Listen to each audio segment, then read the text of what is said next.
মহাভারতের তিনটি মুখ্য চরিত্র ধৃতরাষ্ট্র, পাণ্ডু এবং বিদুর। তারা আসলে কাদের পুত্র ছিলেন, তাদের জন্ম কিভাবে হয়েছিল, ধৃতরাষ্ট্র কেন অন্ধ ছিলেন, আসুন জেনে নেওয়া যাক আজকের এই ভিডিওটিতে। সত্যবতীর গর্ভে শান্তনুর দুই পুত্র হলো, যথা চিত্রাঙ্গদ ও বিচিত্রবীর্য। কনিষ্ঠ পুত্র বিচিত্রবীর্যের যৌবন লাভ করার পূর্বেই শান্তনু গত হলেন। পিতা শান্তনুর মৃত্যুর পর ভীষ্ম মাতা সত্যবতীর কাছে মত নিয়ে চিত্রাঙ্গদকে রাজপদে প্রতিষ্ঠিত করলেন। চিত্রাঙ্গদ অতীব বলশালী ছিলেন, তাই তিনি মানুষ, দেবতা, অসুর, গন্ধর্ব তিনি সকলকেই তার থেকে নিচু মনে করতেন। একদিন গন্ধর্বরাজ চিত্রাঙ্গদ কুরুনন্দন চিত্রাঙ্গদের কাছে আসেন আর বলেন, তোমার আর আমার নামে একই, আমি চাই না আমার চেয়ে কম বলশালী কেউ আমার নাম নিয়ে পৃথিবীতে বসবাস করে। তাই হয় তুমি আমার সাথে যুদ্ধ করো, নয়তোবা নিজের অন্য কোনো নাম নিয়ে নাও। এরপরে কুরুক্ষেত্রের ময়দানে তাদের ঘোর যুদ্ধ হয়েছিল, তাতে কুরুনন্দন চিত্রাঙ্গদ নিহত হলেন। এরপরে ভীষ্ম বিচিত্রবীর্যকে রাজপদে বসালেন। বিচিত্রবীর্য যৌবন লাভ করলে ভীষ্ম তার বিবাহ দেওয়ার কথা মনস্থির করলেন। এরপরে কাশীরাজের তিন পরমা সুন্দরী কন্যার একসঙ্গে স্বয়ংবর হবে শুনে ভীষ্ম মাতার কাছে অনুমতি নিয়ে রথে করে একাই বারাণসীতে চলে গেলেন। তিনি দেখলেন নানা দেশ থেকে রাজারা স্বয়ংবর সভায় উপস্থিত হয়েছেন। যখন পরিচয় দেওয়ার জন্য রাজাদের নাম কীর্তন করা হলো, তখন রাজকন্যারা বৃদ্ধ ভীষ্মকে একাকী দেখে তার কাছ থেকে সরে গেলেন। সবাই যে সকল রাজারা ছিলেন তারা হেসে বললেন, এই পরম ধর্মাত্মা প্রতিকেশ নির্লজ্জ বৃদ্ধ এখানে কেন এসেছে? যে প্রতিজ্ঞা পালন করে না তাকে লোকে কি বলবে? তারা বললেন, বিশ্ববিদ্যায় ব্রহ্মচারীর খ্যাতি পেয়েছেন। উপহাস শুনে ক্রুদ্ধ হয়ে ভীষ্ম তিন কন্যাকে নিজের রথে তুলে নিলেন এবং গম্ভীর স্বরে বললেন, রাজগণ, আমি এই কন্যাদের নিয়ে যাচ্ছি, তোমাদের শক্তি থাকে তো যুদ্ধ করো।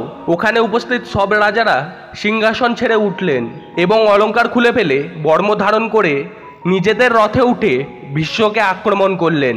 সব রকম অস্ত্রের জ্ঞান রাখা ভীষ্মের সঙ্গে যুদ্ধে রাজারা পরাজিত হলেন। শাল্বরাজ ও অন্যান্য রাজারা যুদ্ধবিরত হয়ে নিজ নিজ রাজ্যে চলে গেলেন। কুরুশ্রেষ্ঠ ভীষ্ম তিন কন্যাকে যত্ন সহকারে হস্তিনাপুরে নিয়ে এলেন। ভীষ্ম বিবাহের উদ্যোগ করছে জেনে কাশীরাজের জ্যেষ্ঠ কন্যা অম্বা হাস্যস্বরে তাকে বললেন, আমি স্বয়ংবরে শাল্বরাজকেই বরণ করতাম, তিনিও আমাকে পেতে চান, আমার পিতারও তাতে সম্মতি আছে।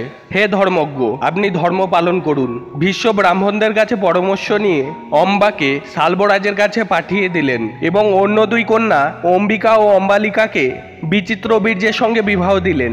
বিচিত্রবীর্য সেই সুন্দরী পত্নীদের পেয়ে কামাসক্ত হয়ে পড়লেন, কিন্তু 7 বছর পরেও তাদের কোনো সন্তান ছিল না। আর বিবাহের 7ম বৎসরই বিচিত্রবীর্য যক্ষা রোগেতে আক্রান্ত হন। অনেক কবিরাজ বৈদ্যরা তাকে সুস্থ করার চেষ্টা করল, সেই রোগে তিনি সুস্থ না হয়ে পরলোক গমন করলেন। পুত্র শোকে শোকার্থ সত্যবতী তার দুই বধূকে সান্ত্বনা দিয়ে বিশ্বকে বললেন, রাজা শান্তনুর পিণ্ডকীর্তি ও বংশরক্ষার ভার এখন তোমার ওপর। তুমি ধর্মতত্ত্ব ও কুলাচার সবই জানো। এখন আমার আদেশে বংশরক্ষার জন্য তুমি দুই ভাতৃবধূর গর্ভে সন্তান উৎপাদন করো, অথবা স্বয়ং রাজপদে অভিষিক্ত হও এবং বিবাহ করো। সত্যবতী বললেন, পিতৃপুরুষগণকে নরকে নিমগ্ন করো না। ভীষ্ম বললেন, মাতা, আমি ত্রিলোকে সবকিছু ত্যাগ করতে পারি, কিন্তু যে সত্য প্রতিজ্ঞা আমি করেছি তা আমি ভঙ্গ করতে পারি না। বিচিত্রবীর্যের পত্নীদের গর্ভে সন্তান উৎপাদনের জন্য আপনি কোনো গুণবান ব্রাহ্মণকে অর্থ দিয়ে নিয়োগ করুন। সত্যবতী হাস্য করে লজ্জিতভাবে নিজের পূর্বের ইতিহাস ভীষ্মকে জানালেন এবং পরিশেষে বললেন, কন্যা অবস্থায় আমার যে পুত্র হয়েছিল তার নাম দ্বৈপায়ন। তিনি মহাযোগী মহর্ষি চতুর্বেদকে বিভক্ত করে ব্যাস উপাধি পেয়েছেন। তিনি কৃষ্ণবর্ণ, তাই তার অপর নাম কৃষ্ণ দ্বৈপায়ন।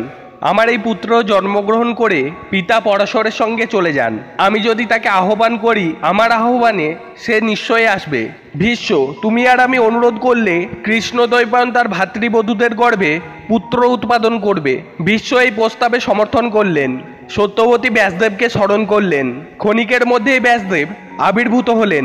সত্যবতী তাকে আলিঙ্গন করে নিজের অশ্রু মুছলেন। মাতাকে অভিবাদন করে ব্যাসদেব বললেন, মাতা, আমি আপনার অভিলাষ পূরণ করতে এসেছি, আমাকে কি করতে হবে আপনি আদেশ করুন। সত্যবতী তার প্রার্থনা জানালেন। তার প্রার্থনা শুনে ব্যাসদেব বললেন, আমি ধর্ম পালনের উদ্দেশ্যে আপনার অভিলাষ পূরণ করব, কিন্তু আমার নির্দেশ অনুসারে দুই ভাতৃবধূকে 1 বছর ব্রত পালন করে শুদ্ধ হতে হবে, তবে তারা আমার সাথে সঙ্গম করতে পারবে। সত্যবতী বললেন, রাজাহীন রাজ্যে বহুদিন বৃষ্টি হয়নি, আর দেবতাদের প্রসন্ন করার জন্য এক রাজার প্রয়োজন। অতএব রানীরা যাতে সদ্য গর্ভবতী হন তার জন্য ব্যবস্থা করো। রানীদের সন্তান হলে ভীষ্ম তাদের পালন করবে। ব্যাস বললেন, যদি এক্ষুনি পুত্র উৎপাদন করতে হয় তবে রানীরা যেন আমার কুৎসিত রূপ, গন্ধ আর তেজ সহ্য করেন। সত্যবতী অনেক বোঝানোর পর পুত্রবধূ অম্বিকাকে কোনো মতে সম্মত করে শয়নকক্ষে পাঠালেন।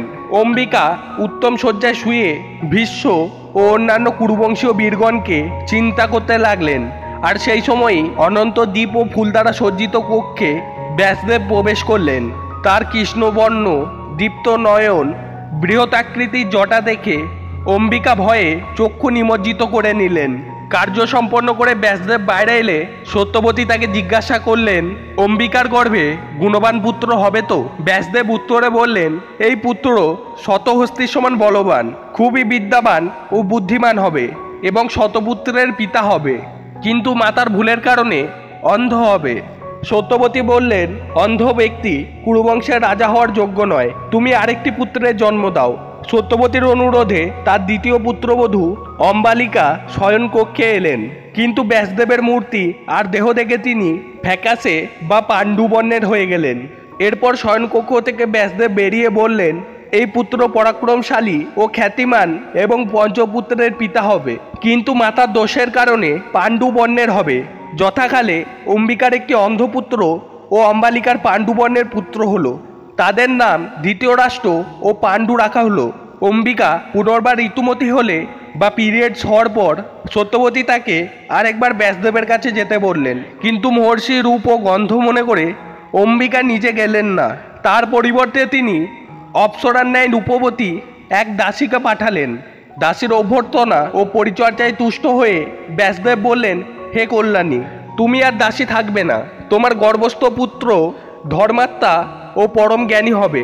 এই দাসীর গর্ভেই বিদুর জন্মগ্রহণ করেন। এইভাবেই জন্মগ্রহণ করেছিলেন মহাভারতের 3 বীরপুত্র ধৃতরাষ্ট্র, পাণ্ডু ও বিদুর।